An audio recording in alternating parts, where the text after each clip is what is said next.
Iran Israel চলমান যুদ্ধে আমরা মুসলিমরা কোন পক্ষ নিব? কেননা ইরানি মুসলিমদের আকীদা ও আমাদের আকীদার মধ্যে ব্যাপক পার্থক্য রয়েছে। দেখুন, একটা কমন নীতি আমাদের প্রত্যেকেরই জানা থাকা দরকার। সেটা হলো, একজন মুসলমান তিনি সবসময় মাজলুমের পক্ষ অবলম্বন করবেন। যখন দুটি বিবাদমান পক্ষের মধ্যে একটা মাজলুম আর একটা জালিম হবে, তখন সেই ঘটনায় মুসলমানরা সবসময় জুলুমের বিরুদ্ধে অবস্থান নেবে। এটা হলো কমন নীতি। এমনকি জুলুমের শিকার মানুষটা যদি অমুসলিমও হয়, তারপরেও তার প্রতি মুসলমানের সিম্প্যাথি থাকবে। মুসলমান কখনো জুলুমের সাথে সঙ্গ দিবে না, যদি জালেম মুসলমানও হয়।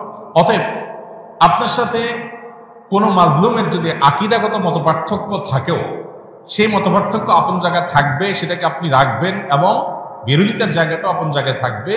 কিন্তু এত সত্ত্বেও যদি সে জুলুমের শিকার হয়, তাহলে আপনি জুলুমের বিরুদ্ধে অবস্থান নেবেন।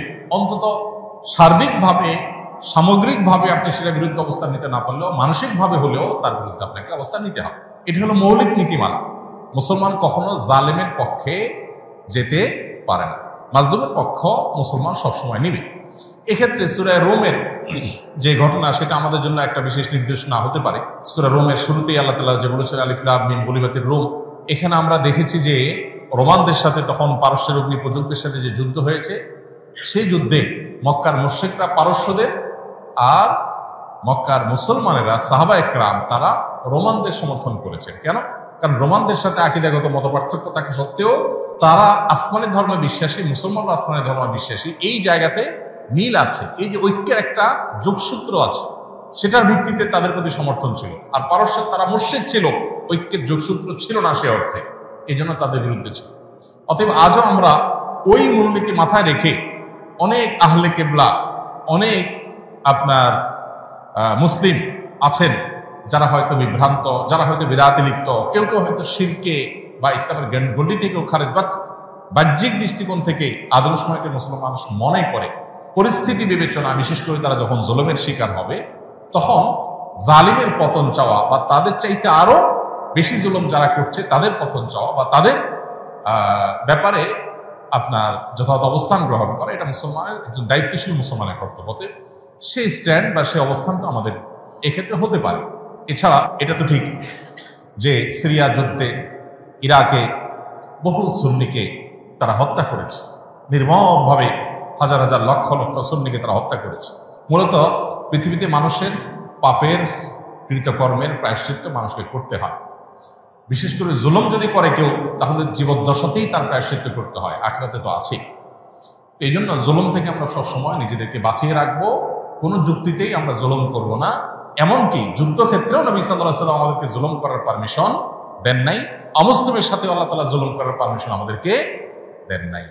অতএব যেই জুলুম আল্লাহ নিজের জন্য হারাম করেছেন, হাদিসে কুদসিতে আল্লাহ বলেছেন, ইন্নী হারামতু যুলমা আলা নাফসি, হে আমার বান্দারা, তোমরা জেনে রাখো আমি নিজের প্রতি নিজের জুলুমকে হারাম করে রেখেছি, ফালা তাযালামু, অতএব তোমরা একে অন্যের প্রতি জুলুম করিও না। এটা আল্লাহর কথা, হাদিসে কুদসি তিনি বলেছেন। সো জুলুম থেকে আমরা হাজার মাইল দূরে থাকবো, আমার দ্বারা যেন কারোর প্রতি অবিচার না হয়। কারণ জুলুমের পক্ষে যারা থাকবে তাদের পতন অনিবার্য, আজ হোক আর দুদিন পরে হোক।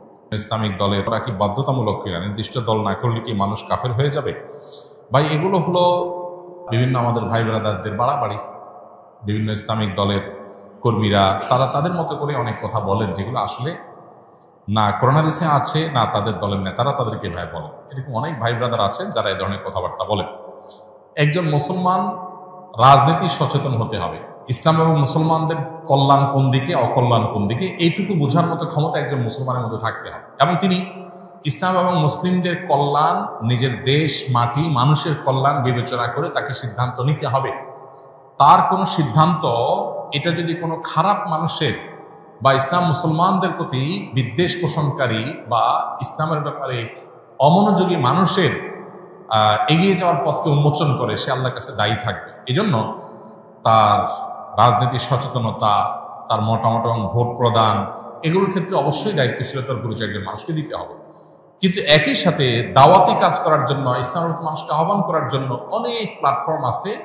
ইসলামী দলগুলো সেরকম অনেকগুলো প্ল্যাটফর্ম, অনেকগুলো দল, অনেকগুলো প্ল্যাটফর্ম। কেউ কোনো প্ল্যাটফর্মকে বেশি উপযোগী মনে করে সেই প্ল্যাটফর্মে তিনি কাজ করছেন, সেটা পলিটিক্যাল হতে পারে, নন পলিটিক্যাল হতে পারে। এটা আল্লাহর কাছে নাজাত পাওয়ার জন্য যথেষ্ট।